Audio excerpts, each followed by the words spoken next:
No, jedného dňa mi učiteľka povedala, že budeme mať test. A ja, že oh no! Lebo som z toho absolútne nič nevedela. No, ale poďte sa na to pozrieť sami, nebudem vás tu zdržovať mojimi kecmi. Takže poďme na to a hoďte like a odber. Odber skúste dať nosom a skúste aj like. Čaute. Jedného dňa a takto učiteľka prechádzala a zrazu nám oznámila: detičky, budeme mať prvoročný testík.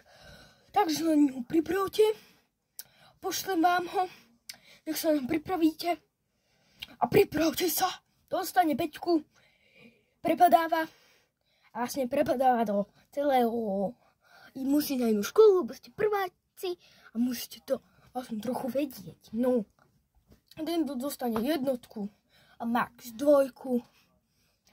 Či sa idete do ďalšieho ročníka.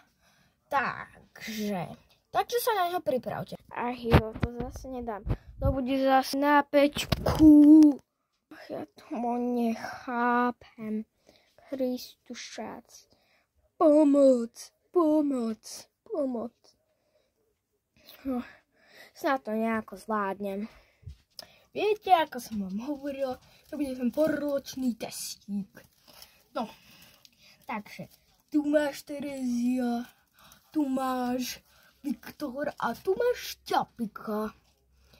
No, takže vyplníme toto a toto.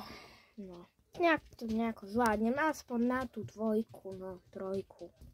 Potom učiteľka kontrolovala tie písomky a uvidela. Čapiko, to je bože 5. Kto to bude stroho? A potom učiteľka prišla do školy a oznámila: Čapa, máš 5. A ja na co? Pani učiteľka, nedali ste tam nejakú chybu? Všetko ste dobre skontrolovali? A ona na to, že áno, skontrolovali. 5, prepadáš. Ach joj, mama ma zabije. Ak ťa bavia moje videa, tak hoď like a odber, skúčte nosom všetko. A prosím vás, sledujte ma. Čaute.